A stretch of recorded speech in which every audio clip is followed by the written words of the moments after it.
Straight of Hormuz में जारी संकट और पश्चिम एशिया से ऊर्जा आपूर्ति पर बने दबाव के बीच भारत ने एलपीजी की जरूरत को पूरा करने के लिए अपनी रणनीति में बड़ा बदलाव करना शुरू कर दिया है।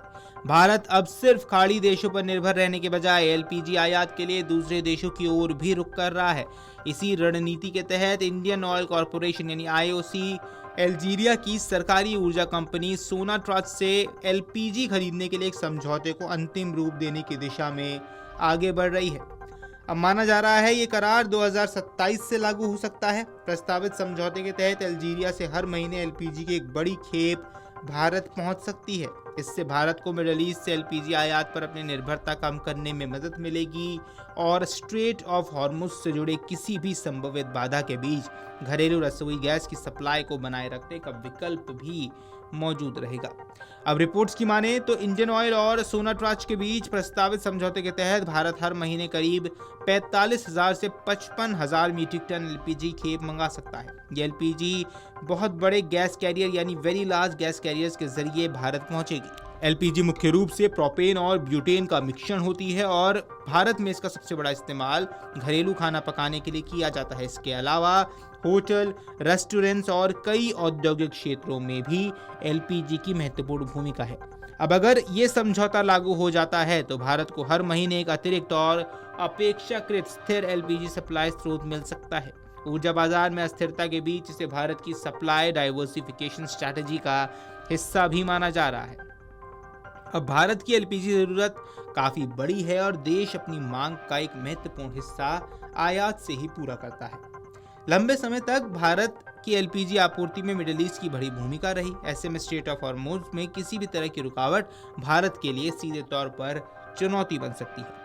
स्ट्रेट ऑफ हॉर्मुज दुनिया के सबसे महत्वपूर्ण ऊर्जा मार्गों में से एक है। पर्शियन गल्फ से निकलने वाले तेल और गैस के बड़े हिस्से के लिए ये समुद्री मार्ग महत्वपूर्ण है। इसलिए इस क्षेत्र में तनाव बढ़ने पर सिर्फ कच्चे तेल की सप्लाई ही प्रभावित नहीं होती है, बल्कि एलपीजी जैसे पेट्रोलियम उत्पादों की आवाजाही पर भी असर पड़ता है। यही कारण है कि भारत अब एलपीजी और वैकल्पिक स्रोतों को मजबूत कर रहा है।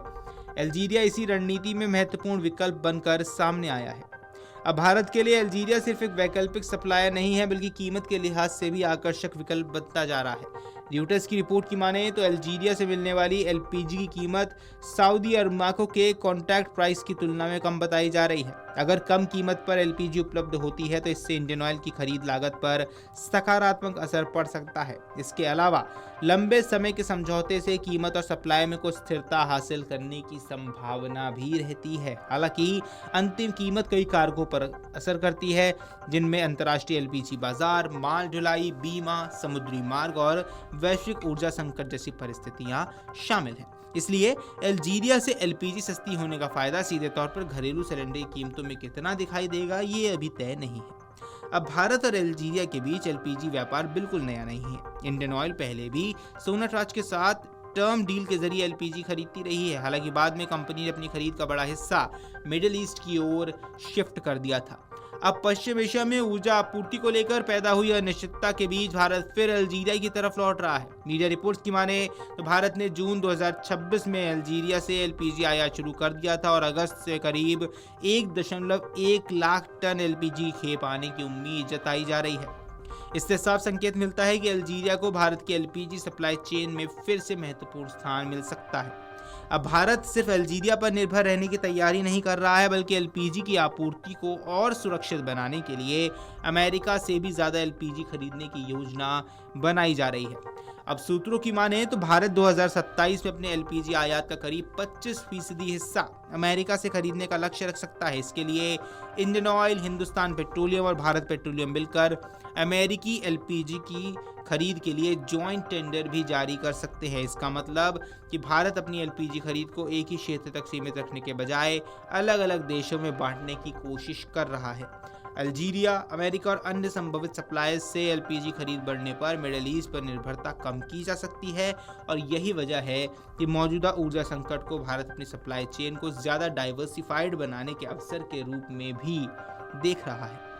अब सबसे बड़ा सवाल यही है कि इस पूरी रणनीति का आम लोगों पर क्या असर पड़ेगा, क्योंकि एलपीजी भारत के करोड़ों परिवारों के लिए खाना पकाने का प्रमुख ईंधन है। इसलिए इसकी सप्लाई में किसी भी तरह की बाधा सीधे घरेलू बजट और रोजमर्रा की जिंदगी को प्रभावित करती है। भारत सरकार और तेल कंपनियों के लिए सबसे बड़ी प्राथमिकता यही है कि घरेलू बाजार में एलपीजी की उपलब्धता बनी रहे। संकट के समय आयात के वैकल्पिक स्रोत मिलने से सप्लाई को स्थिर रखने में मदद मिल सकती है। हालांकि ये जरूरी नहीं है कि विदेशों से ज्यादा एलपीजी खरीदने का मतलब तुरंत सिलेंडर का सस्ता हो जाना है। घरेलू एलपीजी कीमत पर अंतर्राष्ट्रीय बाजार के अलावा सरकार की सब्सिडी नीति, टैक्स, लॉजिस्टिक्स और अन्य लागतों का असर भी पड़ता है। इसलिए अल्जीरिया से सस्ती एलपीजी मिलने का फायदा आपूर्ति सुरक्षा के साथ साथ खरीद लागत में जरूर मदद कर सकता है, लेकिन घरेलू सिलेंडर की कीमत में तत्काल बड़ी गिरावट की अभी कोई गारंटी नहीं है। भारत का लक्ष्य अभी तत्काल एलपीजी संकट से निपटना नहीं, बल्कि भविष्य में अपनी एनर्जी सप्लाई चेन को ज़्यादा सुरक्षित और विविध बनाना है। फिलहाल सबसे ज़्यादा नज़र इंडियन ऑयल और सोनाट्राच के बीच होने वाले अंतिम समझौते पर है। इससे लागू होने के बाद हर महीने हज़ारों टन एलपीजी भारत पहुंच सकती है। ऐसे में स्ट्रेट ऑफ हॉर्मुज से जुड़े जोखिमों के बीच अल्जीरिया भारत के लिए स्ट्रेट ऑफ हॉर्मुज से जुड़े जोखिमों के बीच एक महत्वपूर्ण नया स्रोत बन सकता है। वीडियो डेस्क अमरुजाला.com। अगर आप ये वीडियो YouTube पर देख रहे हैं तो हमारे चैनल को सब्सक्राइब कर बेल आइकन दबाएं और Facebook पर देख रहे हैं तो हमारे पेज को लाइक करें।